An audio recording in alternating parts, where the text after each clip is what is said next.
अंतिम सत्र है विधानसभा का, और जिस तरह से राजनीतिक वातावरण प्रदेश के भीतर आया है, मुझे ऐसा लगता है कि विधानसभा के अंदर प्रतिपक्ष अपनी भूमिका को उस तरह से निर्वहन करने का प्रयास यदि करेगा। और दूसरा ये होगा कि चूंकि विधानसभा का अंतिम कहा जाए इसको, तो थोड़ा सा टीआरपी भी सबको चाहिए कि नहीं चाहिए। चुनाव में जाना है तो उस टीआरपी के साथ जाएंगे तो शायद ज़्यादा बेहतर, ऐसा मुझे लगता है। हमारा प्रयास ये होगा कि 5 दिन के जो, और इसीलिए हमने शनिवार को पहली बार दिया है। अभी तक शनिवार को होती नहीं थी, सैटरडे को जी। छुट्टी करते थे, तो हमने इसको भी खोला कि नहीं, यदि हम एक दिन 10 तारीख को, सरकार ये चाहती है कि 10 तारीख को इतनी उनका प्रस्ताव भी है, तो फिर 15 की बजाय संडे और छोड़ करके फिर सोमवार को बुलाना, उससे बेहतर है कि कंटिन्यूएशन में सैटरडे को हो जाए। इसीलिए 11 से 15 कर दिया। अपना प्रयास होगा दोनों पक्षों से बातचीत करके कि किसी तरह से इसको शांतिपूर्ण तरीके से और एक छाप छोड़ करके जाने की आवश्यकता है, बजाय इसके कि एक वातावरण ऐसा पैदा करके कि हम झगड़ा करके आ गए या इस करके आ गए। उससे बेहतर है कि बेहतर सौहार्दपूर्ण विधानसभा का समापन हो, क्योंकि हम सबके लिए ये अंतिम अवसर है विधानसभा में जाने का। इसके बाद फिर कौन आता है कौन नहीं आता, ये तो भविष्य के कर्तव्य है। इसलिए मेरा प्रयास होगा कि ये बढ़िया कायदे से चल जाए। सर, ये विधानसभा में आमतौर पर देखने आता है कि सदन की बैठकें लगातार कम हो रही हैं। आपका प्रयास रहा है कि बैठकें ज़्यादा हों, चर्चा ज़्यादा हो, लेकिन ये नहीं हो पा रहा है। इसमें किसी एक पक्ष का कोई दोष नहीं है, और इसीलिए मैंने कई बार कहा है, एक बार नहीं कई बार कहा है। निश्चित तौर पर विधानसभा की चलाने की जवाबदेही जो है सत्ता पक्ष की होती है, पर जवाबदारी उनसे कम नहीं होती। प्रतिपक्ष को भी जवाबदार बनना होगा, क्योंकि मैं ऐसा समझता हूँ कि प्रतिपक्ष को विधानसभा चलने से ज़्यादा फायदा होता है। सत्ता पक्ष को विधानसभा चले या नहीं चले तो भी उनके काम कभी रुकते नहीं है, क्योंकि सरकार है उनके साथ। तो केवल यहाँ विधानसभा के भीतर आकर के ही उनका काम होगा, ऐसा नहीं है, बजट के लिए छोड़ करके। जी, जी। और प्रतिपक्ष को तो विधानसभा ही आसरा है, जहाँ उनकी बातों को रखा जा सकता है, या उनकी बातों को जो जिन भी मांग हो उनको पूरा कराने का एक अवसर प्राप्त होता है। इसलिए हमारी जिम्मेदारी ज़्यादा है कि हम विधानसभा को चलने की तरफ आगे ले चलें, चलाएं उसको। और यदि हम ये नहीं करते तो ये कहने से काम नहीं चलेगा कि सत्ता पक्ष नहीं चलने देता, सत्ता पक्ष नहीं चलने देता। तो हमने चलने देने में कितना प्रयास किया, तो हमको भी उसमें, इसीलिए मैं सामंजस्य की बात करता हूँ कि दोनों पक्ष मिल करके चलाना। ठीक है, मतभेद तो रहेगा, अलग अलग विचार है, अलग अलग नीतियाँ हैं, अलग अलग क्रियान्वयन के रास्ता तय करते हैं लोग, वो तो रहेगा, उसको कोई रोक नहीं सकता है।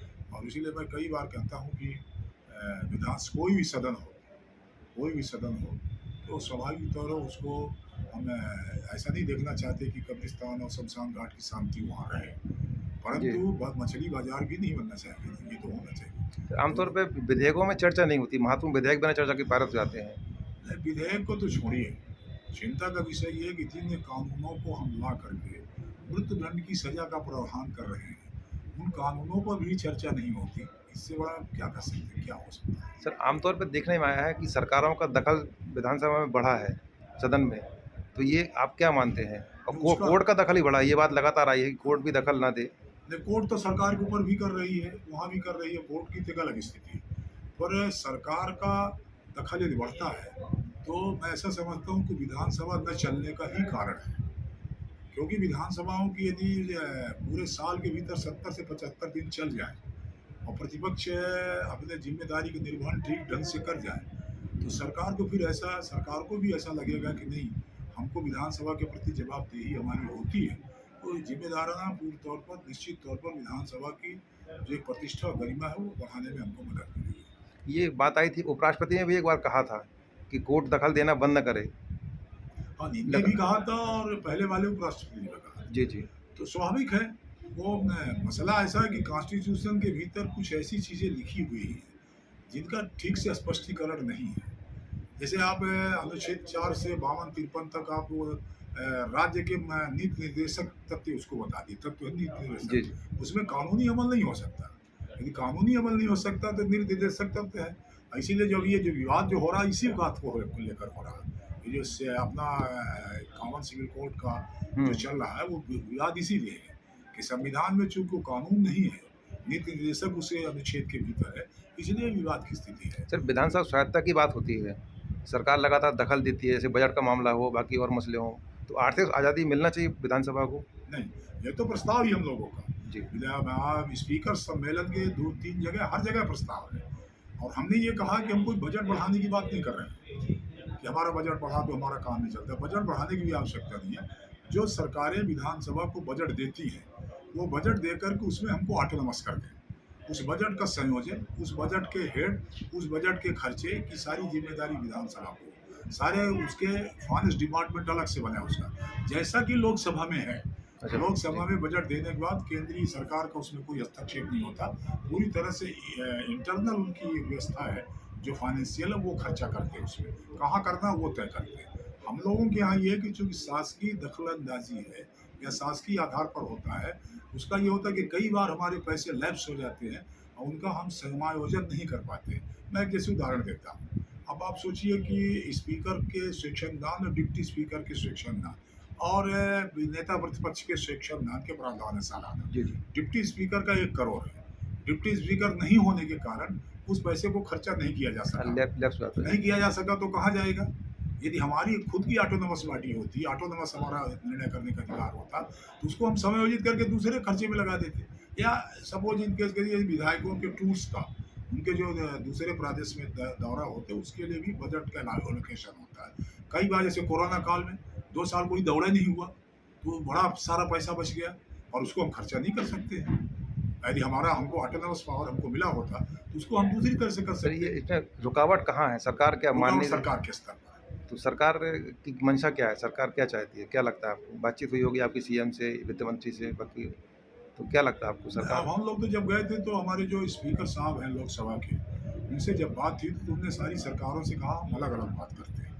और बल्कि तो हमारे ओम बिरला जी यहाँ भी आने वाले थे कि चल करके हम बात करते हैं, सारे मुख्यमंत्री से बात करते हैं।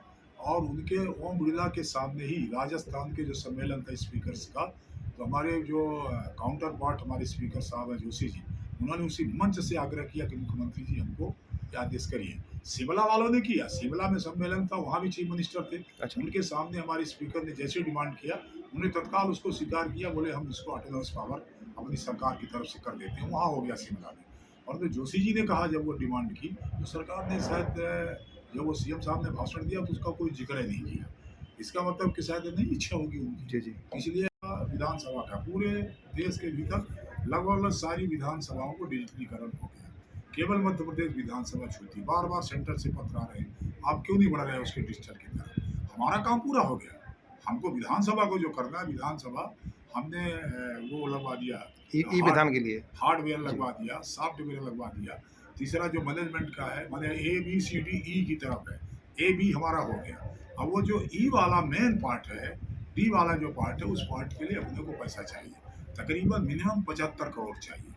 नेवा के माध्यम से लोकसभा ने हमसे ये कहा कि 60% हम देंगे, 40% जो स्टेट गवर्नमेंट है। अपने को पैसा नहीं मिला, उसके कारण इंस्टॉलेशन हम नहीं कर पा रहे हैं। तो यदि हमारा ऑटोनमस होता, हमको ऑटोनमस पावर हमारे विधानसभा में होता, तो हमारे पास पैसा इतना बचता है कई विभागों के माध्यम से, जिसका काम हम नहीं कर पाते। जैसे विधायकों को नहीं कर पाए, जी। जैसे 27 करोड़ रुपये लगता है, तो कई बार नहीं दौड़ा करते, इस बार भी नहीं दौड़ा किया लोगों ने, तो पैसा बचा होता। इस तरह से कई पैसे बच जाते हैं।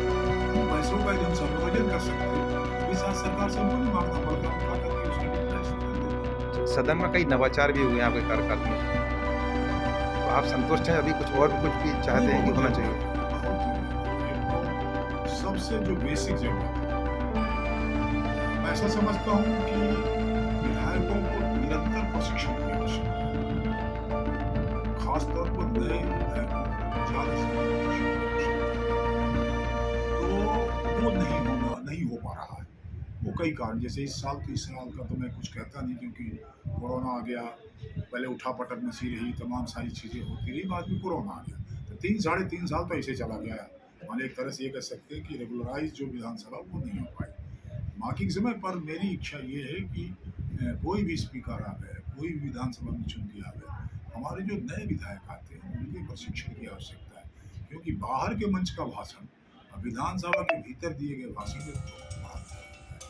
बाहर तो आप खुला है, एकदम सोते मार्केट में आप कुछ भी बोलो, और भीतर आकर के कानून कायदे परंपरा तमाम सारी चीज़ों का पालन करते हैं, हमारी नियम उस तरह से बोलना पड़ता है। इसलिए ऐसा करके प्रशिक्षण